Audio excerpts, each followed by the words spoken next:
Yeah. Okay, so now I'd like to introduce Andrew Vishu, who's our Director of Traffic, and Brian Platt, who's the Business Administrator.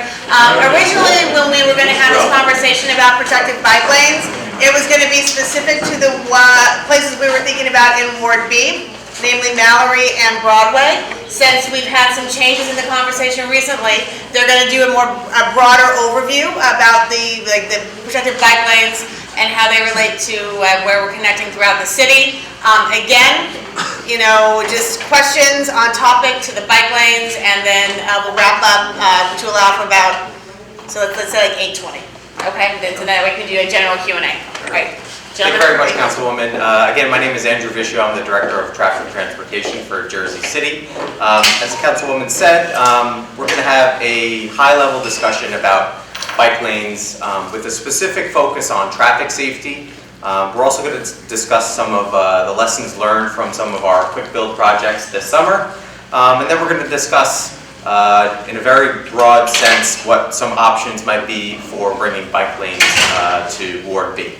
So I just want to start with the statement that all of our roadway projects, including bike lanes, are designed with the goal of meeting our Vision Zero goal of receiving or achieving 0 deaths or serious injuries on our streets by 2026.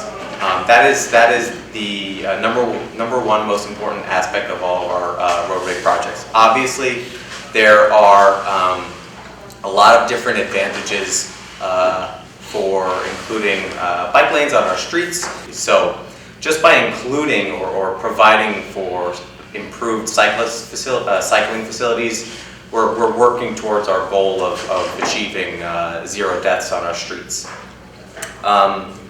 So I think that let me just talk about some of the safety advantages of these bike lane projects. So what we've seen in our research when we were developing the Vision Zero action plan is that speed is the number one most important thing for reducing the severity of crashes.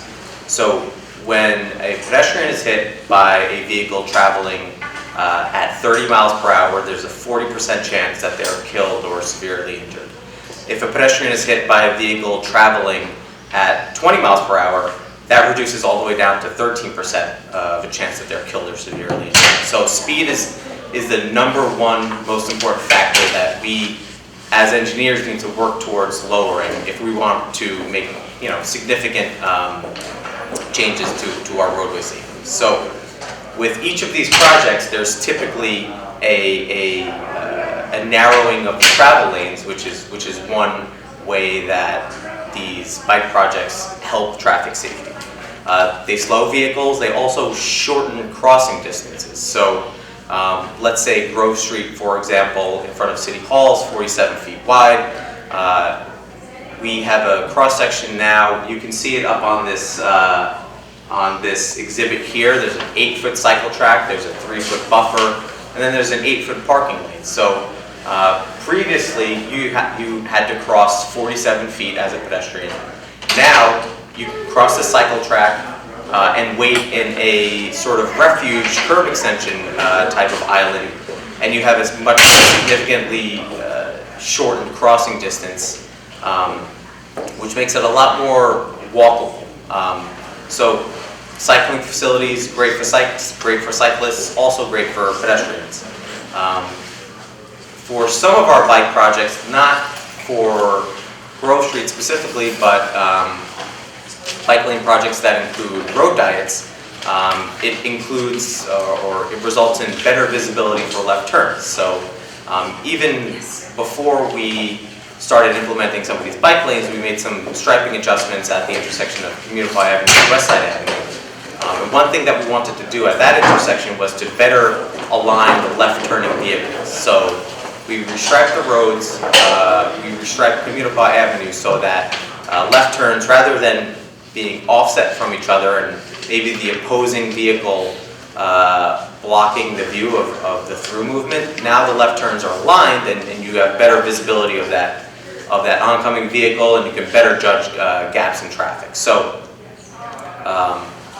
For our bike project on Bergen Avenue, we used a 4-lane to 3-lane road diet, and we were able to align the left turns. I'll talk a little bit more about how that specific design change could be used on some roads in Ward B. Also, as part of that 4 to 3 road diet, we reduced the weaving that is experienced on a 4-lane road. So let's say you're driving on Kennedy Boulevard right now, and there isn't a left turn lane. People in that inside lane have to wait in that lane for a gap in traffic, and you see a lot of people driving in inside lane passing and using their turn signal to get into the curb lane and back and forth and back and forth. With a 4 to 3 road diet, the traffic is streamlined. If you're a through movement, you're always in one lane. If you're making a left turn, you're going to use that left turn pocket. There's also slower turning speeds. By constructing curb extensions at a lot of these intersections, right turns, which typically happen at around 15 miles per hour, can be reduced closer to 10 miles per hour, and that reduces the severity in the unfortunate circumstance of a person or pedestrian being struck at an intersection. And just some numbers to highlight: a 4 to 3 road diet is a proven safety countermeasure as designated by the Federal Highway Administration, and that type of treatment has been shown to reduce crashes by up to 47%. So that's a huge safety change that we can make when we're designing bike projects, entirely separate from the provision of the bike facilities. So let me go on to some lessons learned. We've constructed a little bit over 4 miles of protected bike lanes in the city just this summer. So I would say the number one issue that we've experienced is with loading and double parking. It's been a challenge on a lot of our streets. The way that we've combated that so far is by being a little bit more aggressive with loading zones than we have in the past, and also having concerted efforts with respect to enforcement by both the parking enforcement division and the police department. Another issue that we've heard from the public is that whenever we're reducing lanes of traffic, there's traffic. Lane of traffic, there would be traffic impacts, and we hear that, and there's a number of different changes that we're doing for each of these different projects. So downtown, for example, we had a road diet project on Montgomery Street. We established a protected bike lane. One thing that we are doing to alleviate some of the traffic pressure is by converting a one-way street to two-way, which gives people a little bit more options to better navigate the area around the cycle track, around the protected bike lane. So for Bergen Avenue, for example, we are retiming all of the traffic signals along that corridor.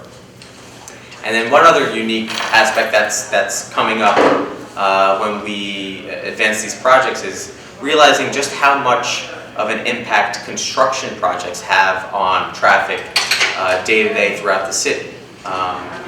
Our roads really aren't necessarily operating at their designed capacity.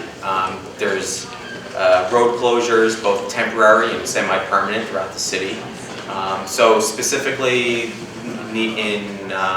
for Bergen Avenue, for example, there is a construction project on Newkirk that converted that street to a one-way street.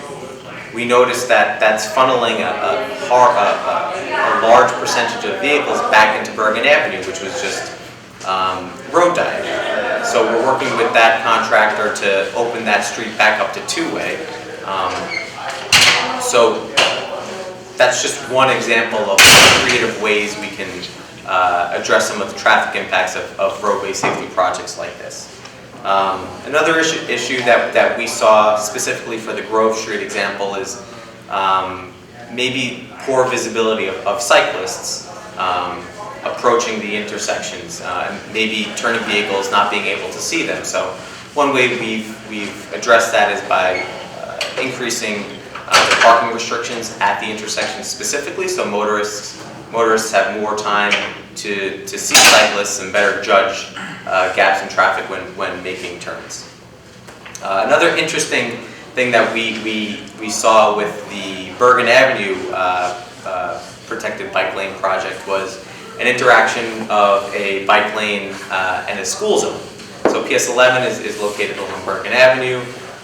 They board children on school buses on the Bergen Avenue frontage, and our cycle track and our protected bike lane goes directly in between that boarding activity. So we had discussions with the principal at the school and the director of security at the school, and we provided them with some signage that they can use in the short amount of time that children are being boarded onto school buses for, roughly, a half an hour in the morning and the evening, where we're asking cyclists to dismount so that there's no interaction between school children and the cyclists. So that's just a high-level discussion about what some of the traffic safety benefits of these bike lanes are, some of the lessons that we've learned when we've implemented them this summer. And now I'd just like to discuss some options that we're looking at for potentially bringing protected bike lanes to Ward B.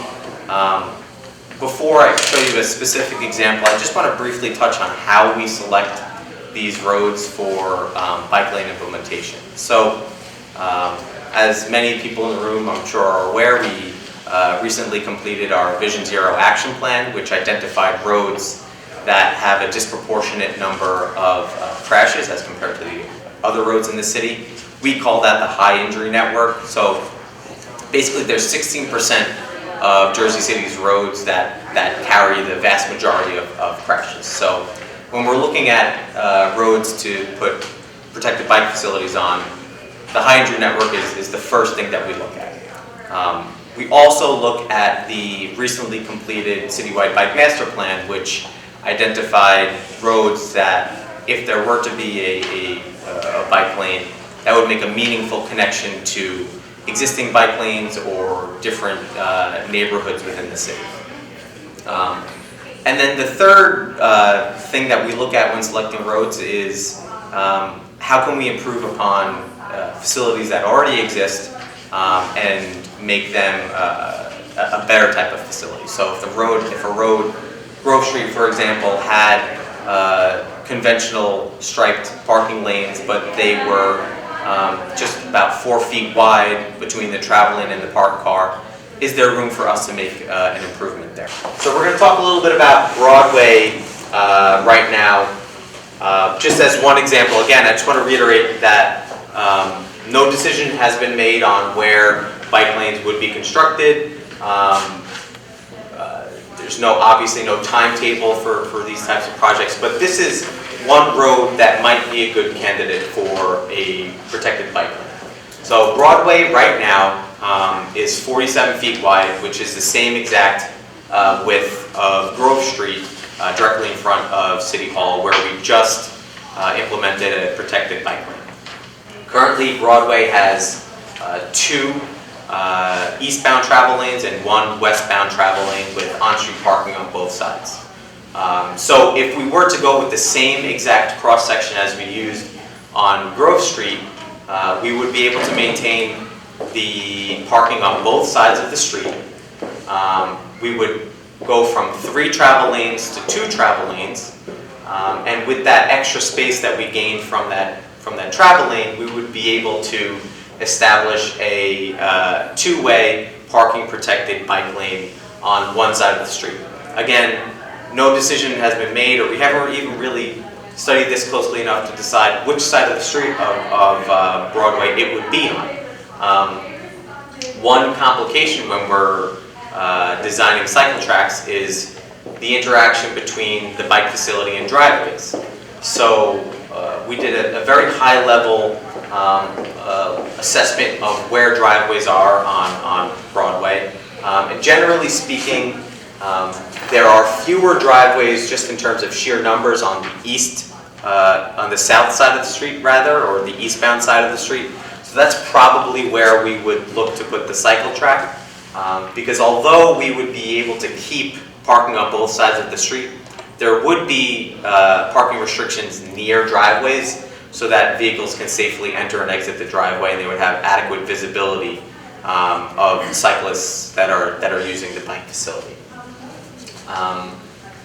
Another example, before I move on to the other street that we're looking at, I should also say that Broadway was what we feel is a good candidate because it's on the high injury network. There's a disproportionate number of crashes that occur on Broadway as compared to other roads in the city. By reducing it from 3 travel lanes to 2, and by narrowing the travel lanes, we can slow vehicle speeds. And we can also adjust the design at the intersections to align left turns, which is another safety benefit. So if we were to make changes to Broadway and establish a better type of bike facility, a protected bike facility, it wouldn't just help cyclists, it would also make the road safer for all users, pedestrians, motorists, and of course cyclists. Another road that we're looking at as a potential road for establishing protected bike lanes is Mallory Avenue. Now this falls under the category of the Grove Street example. It already has bike facilities, but they aren't necessarily high-level facilities. They're painted bike lanes. They're about 4 feet wide. They're between the travel lane and the parked car. Not exactly a low-stress type of bike facility. So Mallory Avenue is a little bit wider than Broadway. It's 48 feet wide as compared to 47 feet wide. So we have a few more, just that 1 foot gives us a little bit more of a design option, or gives us a few more design options, I should say. So one alternative would be to have directional parking protected bike lanes, where the cyclist is driving in the same direction as the traveled way. You would have a travel lane, let's say for talking specifics, in a northbound direction, travel lane, parking lane, a buffer, and then a bike lane, and then the same exact cross section on the southbound side of the street, travel lane, parking lane, buffer, and bike lane. That's a little bit different than what you see on Grove Street, where you have Grove Street and Bergen Avenue, where you have the cyclists on both on one side of the street. Much like Grove or Bergen, we could also have a 2-way parking protected cycle track. You would just be able to give a little bit more room to either the travel lane or the parking lane for Mallory Avenue. Again, the same design challenge that we have on Broadway. Mallory is the location of driveways. With both of the examples that I noted before, we would be able to maintain on-street parking on both sides of the street. However, due to the number of driveways that exist on Mallory Avenue, there would be some slight reduction in parking where those driveways exist, so that people can enter and exit the driveway without, with better visibility of cyclists. So even though we might have room for directional protected bike lanes, in this instance, because there are so many driveways, it might be advantageous if we were to go with the cycle track option, because we would have fewer parking restrictions that we would need, because there would be fewer interactions between driveways and bike lanes. And just to wrap up, we feel very strongly that of the 2 options that I discussed here, we feel very strongly that Broadway is the better option. It's on the high injury network. The traffic that currently exists on the road is low enough where a road diet is very feasible, and it would just generally provide a better traffic safety impact as compared to Mallory Avenue, which is certainly a viable option, but I would say our second priority in this board. So I'd be happy to answer any questions that anyone has, unless Councilwoman you wanted to say anything. Let's go right to Q&A. Yeah. I have a question. Where you have reduced or the diet lanes, I can't go to businesses anymore because of the reduction. So businesses I used to go to, I can't because of the reduction of the lane. The thing that worries me the most is this diet you have out going towards the medical center. Your first point with respect to the road diet near the medical center, I believe you're referring to the Grand Street Yes. Road diet. We do have an upcoming public meeting that we're trying to schedule for the beginning of October. And we feel that the design that we're advancing would address a lot of the concerns that you just outlined. So we'll publicize that public meeting when it is. Will it be on City Hall's website? It will be, yes. It'll be on the City of Jersey City. What's the URL? /traffic Jersey safety. City, yeah, Jersey City NJ/traffic safety. Yeah. It'll be publicized there. We'll also contact all the council people and ask them to publicize the event as well. And to your second point, with respect to leaving your car next to a bike lane. So with all of our bike lane designs, we've included a 3-foot wide buffer area between the cycling facility and the parked cars. That does two things. It, number one, provides a refuge area for people who are leaving their cars that's not directly interacting with the cycling facility.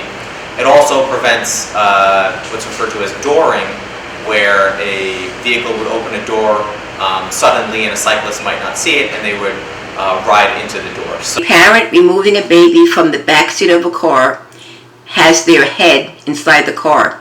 She cannot see bikers while removing the baby from the restraints. The parent is loaded with the baby, diaper bag, and other things related to the baby. Both are at risk of being hit. It was safer when parents exit the car to the sidewalk.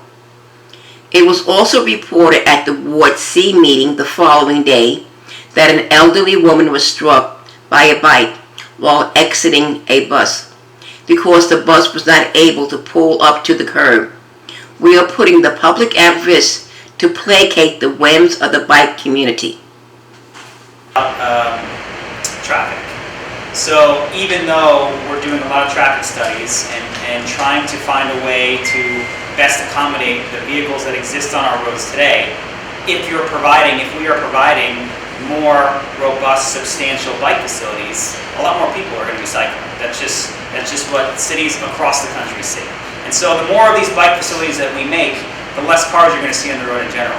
It helps with the parking issue, it helps with the pedestrian safety issue, and it helps with the traffic issue.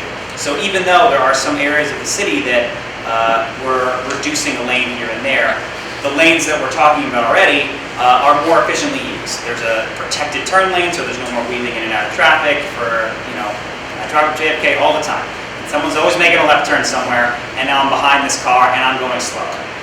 That is now no longer the case. There's one lane and the traffic moves quickly. But, there's going to be less vehicles on the road in general because more people will be on the bikes. And it also dovetails nicely with what Wasim mentioned before, the new bus service that we're launching. We just announced it today formally. This is another way that we're working to provide another option for people to not be so dependent on their single occupancy vehicles. There are, and data shows, there are a lot of people in the city that either don't own a car or don't use it every day. This allows them to not have to get an Uber or a Lyft or a cab. It allows them to have a shuttle bus, a smaller vehicle. These vehicles are smaller than the typical buses you see out there. They're safer, they're more efficient, and they're something that gives people that ability to not have that car. So there are a lot of sort of indirect benefits to having these bike facilities. Sir, you had to That's a lot of questions. With the reduced area and down to one lane, Where does one move if there is an emergency vehicle, an ambulance or a fire hydrant? I know, for instance, I'll be driving along, I'll hear a siren, I don't know where it's coming from. I can finally see it and try to get over. But if You can't. cars are parked and you're moving into another lane, and where would you go? Yeah, that's a great point. So it's different for every street. So for all of our projects essentially so far, there is, let me talk about specifics. With Bergen Avenue, for example, there's a striped median or a turn lane that is in the center that can typically be used for vehicles to pull over a little bit and allow the emergency vehicle to pass.